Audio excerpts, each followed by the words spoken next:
ஓம் சாந்தி 13/12/2024 சாக்கார முரளி. இன்று சிவ பகவான் கூறுகிறார், இனிமையான குழந்தைகளே, தன்னுடைய லட்சியம் மற்றும் லட்சியத்தை கொடுத்த தந்தையை நினைவு செய்யுங்கள். அப்போது தெய்வீக குணங்கள் வந்துவிடும். பிறருக்கு துக்கம் கொடுப்பது, நிந்தனை செய்வது, இவை அனைத்தும் அசுர லட்சணங்கள் ஆகும். கேள்வி: தந்தைக்கு குழந்தைகளாகிய உங்கள் மீது மிக உயர்ந்த அன்பு இருக்கிறது. அதன் அடையாளம் என்ன? பதில்: தந்தையிடம் இருந்து இனிமையிலும் இனிமையான படிப்பினைகள் கிடைக்கிறது. அந்த படிப்பினைகளை கொடுப்பதுதான் தந்தையினுடைய உயர்ந்த அன்பின் அடையாளம் ஆகும். தந்தையின் முதல் படிப்பினை: இனிமையான குழந்தைகளே, ஸ்ரீமத்துக்கு புறம்பான எந்த தலைகீழ் காரியமும் செய்யாதீர்கள். இரண்டாவது, நீங்கள் மாணவர்கள். நீங்கள் உங்களுடைய கையில் சட்டத்தை எடுத்துக்கொள்ளக்கூடாது. நீங்கள் உங்களுடைய வாயில் இருந்து சதா ரத்தினங்களை வெளிப்படுத்துங்கள், கற்களை அல்ல என்பதாகும். ஓம் சாந்தி. தந்தை அமர்ந்து குழந்தைகளுக்கு புரிய வைக்கிறார். இப்பொழுது இவர்களை, அதாவது இந்த லக்ஷ்மி நாராயணரை நன்றாக பார்க்கிறீர்கள். இதுதான் உங்களுடைய குறிக்கோள். அதாவது நீங்கள் இந்த குலத்தினராக இருந்தீர்கள். எவ்வளவு இரவு பகலுக்கான வித்தியாசம் இருக்கிறது. இப்போ எப்படி இருக்கிறோம், எந்த குலத்துல இருந்தோ அதை பார்க்கும்போது எவ்வளோ வித்தியாசம் இருக்கு அப்படின்றார். ஆகையால் அடிக்கடி இவர்களை பார்க்க வேண்டும். நாம் இப்படி ஆக வேண்டும். இவர்களுடைய மகிமையை நன்றாக தெரிந்திருக்கிறீர்கள். இந்த லக்ஷ்மி நாராயணர் படத்தை பாக்கெட்டில் வைத்திருந்தாலே குஷி இருக்கும். உள்ளுக்குள் ரெண்டும் கெட்டா நிலை என்ன இருக்கிறதோ அது இருக்க முடியாது. அதற்கு தேக அபிமானம் என்று சொல்லப்படுகிறது. அதாவது சில நேரத்துல உள்ளுக்குள்ள அந்த ரெண்டும் கெட்டான் நிலை அப்படின்னு சொல்லுவாங்களே, அது இருந்துகிட்டே இருக்கும். நல்லா யோகா பண்ணும் போது, ஆஹா நான் உயர் ஆத்மா, நான் தேவ ஆத்மா அப்படிலாம் தோணும். அசுர சம்ஸ்காரம் வெளிப்படும் போது, பழைய சம்ஸ்காரம் வெளிப்படும் போது, நான் எங்கிருந்து தேவதையாக போறேன், இந்த சம்ஸ்காரம் இப்படி இருக்கே அப்படின்னு தோணும். அதனால லக்ஷ்மி நாராயண் படத்தை வச்சுக்கிட்டு பாக்கெட்ல அடிக்கடி பார்த்துக்கிட்டே இருங்க. நாம இந்த குலத்தினர் அப்படின்றது அந்த அவேர்னஸை எமர்ஜ் ரூபத்துல வையுங்க. அப்போ இந்த குழப்பங்கள் எல்லாம் இருக்காது. ஆகையால் பாபா மத்யாஜி பவ, இவர்களை பாருங்கள், நினைவு செய்யுங்கள் என்று கூறுகிறார். இவர்களைப் போல் ஆக வேண்டும். எப்படி ஆகுவீர்கள்? தந்தையின் நினைவின் மூலம் ஆகுவீர்கள். ஒவ்வொருவரும் தன்னிடம் கேட்க வேண்டும், நாம் இவர்களை பார்த்து தந்தையை நினைவு செய்து கொண்டிருக்கிறோமா என்று. பாபா கூறுகிறார், நிரந்தரமான நினைவு இருக்க முடியாது, ஆனால் முயற்சி செய்ய வேண்டும்.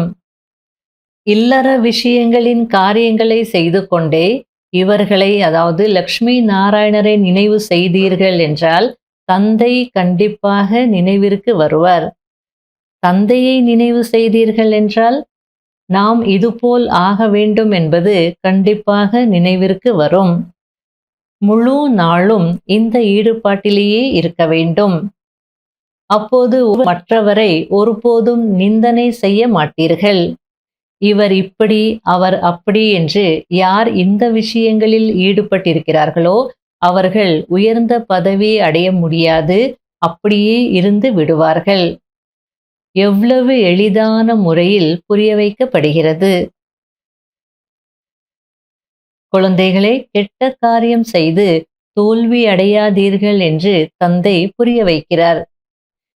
நிந்தனை ஆகியவற்றை செய்து உங்களுடைய கதி மிகவும் மோசமான கதியாக ஆகிவிட்டிருக்கிறது. இப்போது சத்கதி ஏற்படும் சமயத்தில் கெட்ட காரியங்கள் செய்யாதீர்கள். பாபா கூறுகிறார், மாயை கழுத்து வரை விழுங்கிவிட்டிருக்கிறது. தெரிவதே இல்லை. நாம் மிகவும் நன்றாக நடந்து கொண்டிருக்கிறோம் என்று நினைக்கிறார்கள். ஆனால் அப்படி எதுவும் இல்லை. மனம் சொல் செயலால் வாயிலிருந்து ரத்தினங்கள்தான் வெளிப்பட வேண்டும். மோசமான கெட்ட பேச்சு பேசுவது கல் போன்றது. இப்போது நீங்கள் கல்லில் இருந்து தங்கமாக ஆகிக் கொண்டிருக்கிறீர்கள். வாயிலிருந்து ஒருபோதும் கற்கள் வெளிப்படக்கூடாது.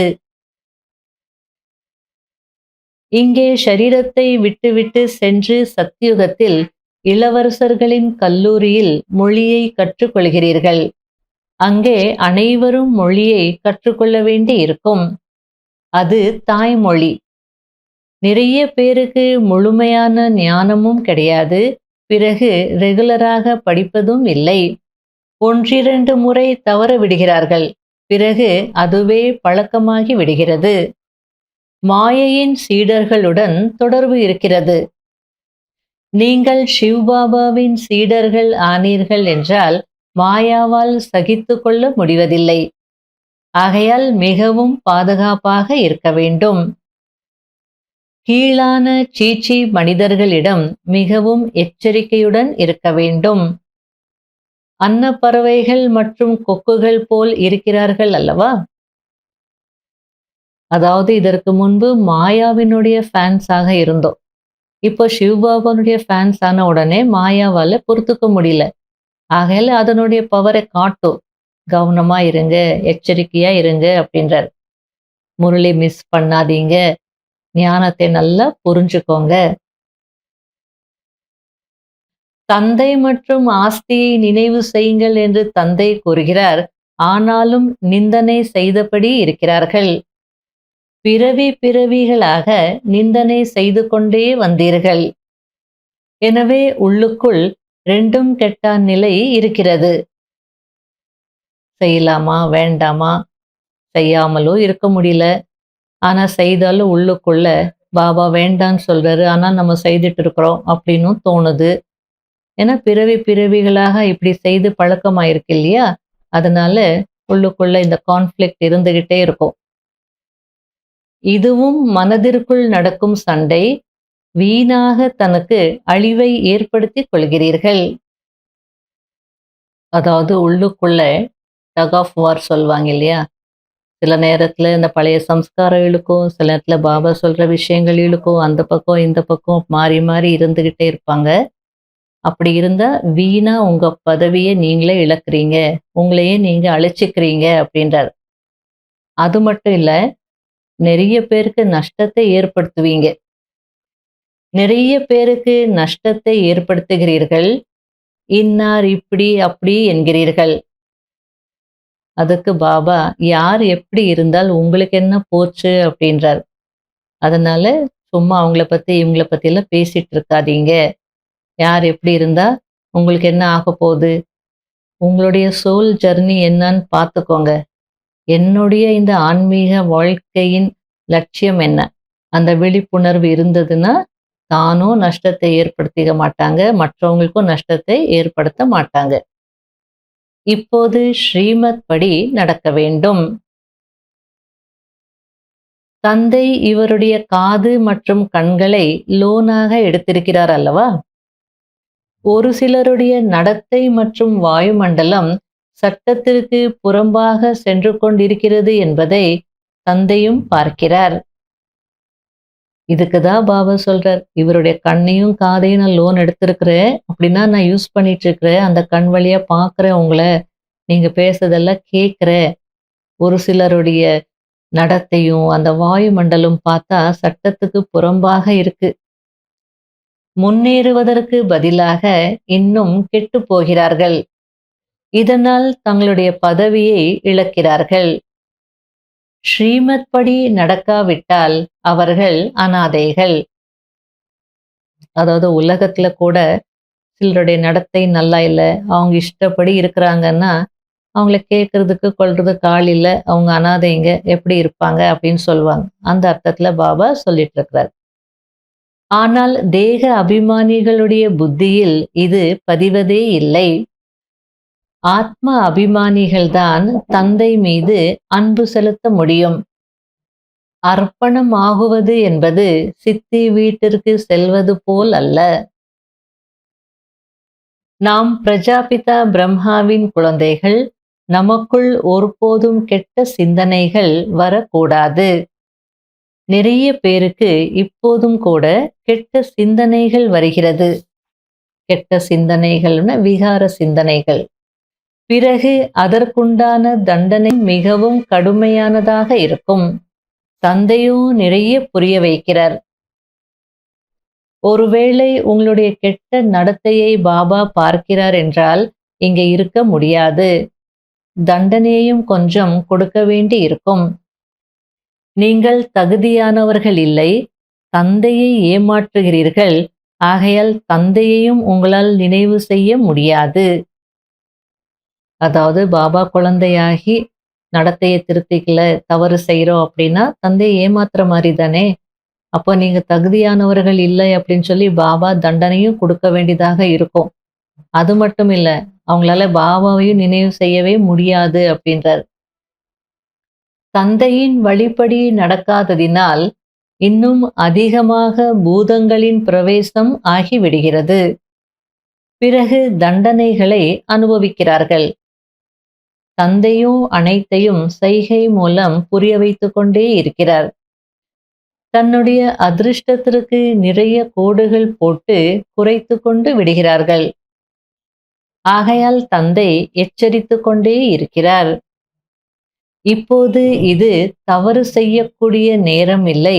தன்னை சுதாரித்து கொள்ளுங்கள். கடைசி நொடி வருவதற்கு தாமதம் ஆகாது. நல்லது. இனிமையிலும் இனிமையான காணாமல் போய் கண்டெடுக்கப்பட்ட செல்ல குழந்தைகளுக்கு மாத் பிதா பாப் தாதாவின் அன்பு நினைவுகள் மற்றும் காலை வணக்கம். ஆன்மீக குழந்தைகளுக்கு ஆன்மீக தந்தையின் நமஸ்காரம். கடைபிடிக்க வேண்டிய முக்கியமான சாராம்சம். முதல் பாயிண்ட், சட்டத்திற்கு புறம்பான, ஸ்ரீமத்திற்கு விரோதமான எந்த ஒரு செயலும் நடக்கக்கூடாது. தன்னை தானே சீர்திருத்திக் கொள்ள வேண்டும். அழுக்கான மோசமான மனிதர்களிடமிருந்து தன்னை பாதுகாத்து கொள்ள வேண்டும். இரண்டாவது பாயிண்ட், பந்தனத்திலிருந்து விடுபட்டவர் என்றால் முழுமையாக அர்ப்பணம் ஆக வேண்டும். தன்னுடைய பற்றுதலை நீக்கிவிட வேண்டும். ஒருபோதும் யாரை பற்றியும் நிந்தனையோ பரசிந்தனையோ செய்யக்கூடாது. அழுக்கான கெட்ட சிந்தனைகளிலிருந்து தன்னை விடுவித்து கொள்ள வேண்டும். வரதானம். சக்திசாலி மனநிலையின் ஸ்விட்சை ஆன் செய்து வீணானவைகளின் இருளை நீக்கக்கூடிய அவ்யக்த ஃபரிஷ்தா ஆகுங்கள். எப்படி ஸ்தூலத்தில் லைட்டின் ஸ்விட்சை ஆன் செய்வதினால் இருள் நீங்கி விடுகிறது, அதேபோல் சக்திசாலி நிலை என்பது ஸ்விட்ச் ஆகும். இந்த ஸ்விட்சை ஆன் செய்யுங்கள். அப்பொழுது வீணானவைகளின் இருள் நீங்கிவிடும். ஒவ்வொரு வீண் எண்ணத்தையும் நீக்குவதற்கான உழைப்பில் இருந்து விடுபட்டு விடுவீர்கள். எப்பொழுது மனநிலை சக்திசாலியாக இருக்கிறதோ அப்போது மகாதானிகளாக வரதானிகளாக ஆகி விடுவீர்கள். ஏனென்றால் வள்ளல் என்பதின் அர்த்தமே சக்திசாலி என்பதாகும். சக்திசாலியானவர்கள்தான் கொடுக்க முடியும். மேலும் எங்கு சக்தி இருக்கிறதோ அங்கு வீணானவைகள் முடிந்துவிடும். இதுதான் அவ்யக்த ஃபரிஷ்தாவின் உயர்ந்த காரியமாகும். ஸ்லோகன். சத்தியத்தின் ஆதாரத்தில் அனைத்து ஆத்மாக்களின் உள்ளத்தின் ஆசீர்வாதத்தை அடையக்கூடியவர்கள்தான் பாக்யவான் ஆத்மாக்கள். இன்றைய அவ்யக்த சமிகை. யார் திருப்தி மணிகளோ அவர்கள் மனதிடம், இதயத்திடம், அனைவரிடம், தந்தையிடம், டிராமாவிடம் சதா திருப்தியாக இருப்பார்கள். அவர்களுடைய மனம் மற்றும் உடலில் சதா மகிழ்ச்சியின் அலைகள் தென்படும். எந்த ஒரு பிரச்சனை வந்தாலும், கணக்கு வழக்கை முடிக்கக்கூடிய எந்த ஒரு ஆத்மா எதிர்கொள்ள வந்தாலும், ஷரீரத்தின் கர்மபோகம் அல்லது நோய் எதிர்கொள்ள வந்தாலும், எல்லைக்குட்பட்ட ஆசைகளிலிருந்து விடுபட்ட ஆத்மாக்கள் திருப்தியாக இருக்கும் காரணத்தினால் சதா மகிழ்ச்சியின் ஜொலிப்பில் ஜொலித்துக் கொண்டிருக்கும் நட்சத்திரம் போல் தென்படுவார்கள். அதாவது பாபா என்ன புரிய வச்சிட்டு இருக்காரு அப்படின்னா, எல்லாத்தையும் ஏத்துக்கோங்க, அப்பதான் நீங்க திருப்தியா இருக்க முடியும். மனப்பூர்வமாக ஏத்துக்கோங்க, இதயபூர்வமாக ஏத்துக்கோங்க. முதல்ல உங்க மனதை நீங்க ஏத்துக்கோங்க, உங்க இதயத்தை நீங்க ஏத்துக்கோங்க. மை ஹார்ட் ஓகேன்னு சொல்லுங்க, மை மைண்ட் ஓகேன்னு சொல்லுங்க, அனைவரும் ஓகேன்னு சொல்லுங்க. பாபா ஓகே, டிராமா ஓகே அப்படின்னா டிராமாவிடமும் திருப்தியா இருங்க. அப்போ பாருங்க, உங்க மனம் மற்றும் உடல்ல அந்த மகிழ்ச்சியினுடைய அலைகள் தெரியும் எல்லாருக்கும் அப்படின்றார். கொஞ்சம் கூட நெகட்டிவிட்டியே இருக்காது. அது எதுவாக இருந்தாலும், எந்த மாதிரியான சூழ்நிலையாக இருந்தாலும், கணக்கு வழக்க முடிக்கிறதுக்காக ஏதாவது ஒரு ஆத்மா எதிர்கொள்ள வந்தாலும் சரி, நோய் வந்தாலும் சரி, பிரச்சனைகளாக இருந்தாலும் சரி, ரிஜெக்ட் பண்ணாதீங்க, ஓடி போகாதீங்க, ஃபேஸ் பண்ணுங்க, ஏத்துக்கோங்க. அப்போ மைண்ட் லேசா இருக்கும், எந்த பாரமும் இருக்காது, மகிழ்ச்சியா இருப்பீங்க. அப்போ உங்க நட்சத்திரம் ஜொலிக்கும் அப்படின்றார் மகிழ்ச்சியினால. ஆகையால சந்துஷ்டமணி, திருப்தி மணி ஆகுங்க அப்படின்றார். அதாவது ஒரு ஆத்மா ஏதோ ஒரு ஜென்மத்தினுடைய கணக்கு வழக்க முடிக்கிறதுக்காக நம்ம கிட்ட வரும், பிரச்சனைகள் பண்ணும். ஆனா நாம இவங்க சரியில்லை, இவங்க துரோகிங்க, இவங்க கெட்டவங்க அப்படின்னு நம்ம டோர் க்ளோஸ் பண்றதுக்கு பார்த்தோம் அப்படின்னா, அடுத்த ஜென்மத்துக்கு அது தொடரும். எதுவாக இருந்தாலும் சரி, ஃபேஸ் பண்ணுங்க, கணக்கு வழக்க முடிச்சுக்கோங்க. அப்போதான் நம்ம வீட்டுக்கு போக முடியும். என்கிட்ட சண்டை போட வராங்க, ஓகே வாங்க, மனநிலை கூலா வச்சுக்கோங்க. அப்போ பாருங்க, சூழ்நிலைகள் மாறிடும். அந்த ஆத்மாவை பார்த்து கூட ஓகே, ஏதோ ஒரு ஜென்மத்தினுடைய கணக்கு வழக்கு முடிக்கிறதுக்காக நீ வந்திருக்கிற அப்படின்னு பாருங்க. கொஞ்சம் கூலா யோசிச்சோம் அப்படின்னா சந்துஷ்ட மணி, திருப்தி மணியாக இருக்க முடியும். அப்போ ஹார்ட் பீட் ஃபாஸ்ட் ஆகாது. அப்போ நம்முடைய இதயம் திருப்தியா இருக்கும். வீண் எண்ணங்கள் ஓடாது, எண்ணங்களுடைய வேகம் இருக்காது. அப்போ மனமும் திருப்தியா இருக்கும். இப்படி ஒவ்வொரு அங்கமும் திருப்தியா இருக்கணும். அப்போதான் அந்த ஜொலிக்கக்கூடிய நட்சத்திரமாக நீங்க தெரிவீங்க. ஓம் சாந்தி.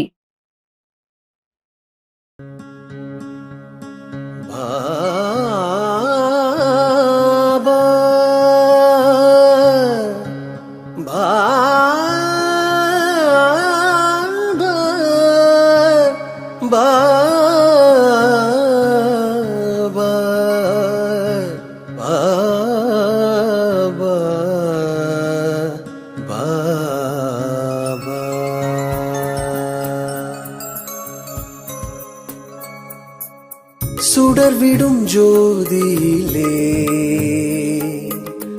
சுந்தரன் உன்னை கண்டோம். சுடர்விடும் ஜோதியிலே சுந்தரன் உன்னை கண்டோம். ஊனுயிரை மனம் மறந்து உன்னையே நினைந்திருப்போம். மனம் மறந்து உன்னையே நினைந்திருப்போம். இருள்மிகு மனதை ஒளிமயமாக்கவே, இருள்மிகு மனதை ஒளிமயமாக்கவே, அருள் தரும் நல் தியானம் செய்வோம். உன்னையே நினைந்திருப்போம், உன்னையே நினைந்திருப்போம். சுடர்விடும் ஜோதியிலே சுந்தரன் உன்னை கண்டோம். ஓம் சாந்தி ஓம் சாந்தி ஓம் சாந்தி ஓம் ஓம் சாந்தி ஓம் சாந்தி ஓம் சாந்தி ஓம் ஓம் ஓம் சாந்தி ஓம் சாந்தி ஓம் சாந்தி ஓம் ஓம் சாந்தி ஓம் சாந்தி ஓம் சாந்தி ஓம்.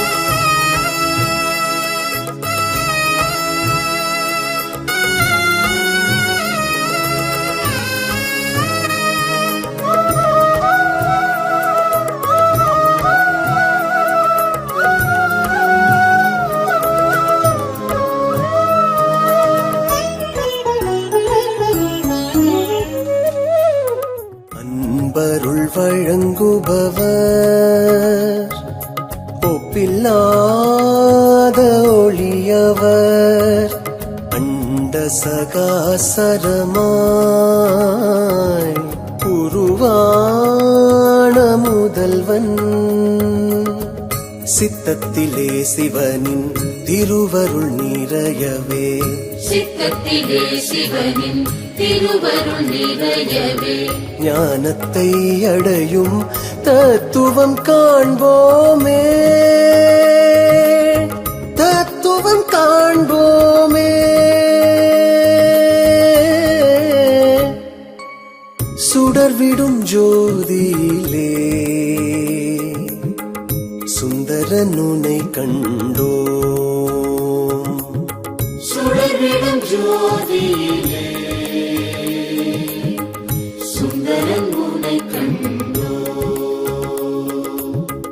ஊனுயிரை மனம் மறந்து உன்னையே நினைந்திருப்போம் உன் உயிரை மனம் மறந்து உன்னையே நினைந்திருப்போ இருள்மிகு மனதை ஒளிமயமாக்கவே இருள்மிகு மனதை ஒளிமயமாக்கவே அருள் தரும் நல் தியானம் செய்வோம் உன்னையே நினைந்திருப்போம் உன்னையே நினைந்திருப்போ சுடர்விடும் ஜோதியிலே சுந்தரன் உனை கண்டோம் ஓம் சாந்தி ஓம் சாந்தி ஓம் சாந்தி ஓம் ஓம் சாந்தி ஓம் சாந்தி ஓம் சாந்தி ஓம் ஓம் ஓம் சாந்தி ஓம் சாந்தி ஓம் சாந்தி ஓம் ஓம் சாந்தி ஓம் சாந்தி ஓம் சாந்தி ஓம்.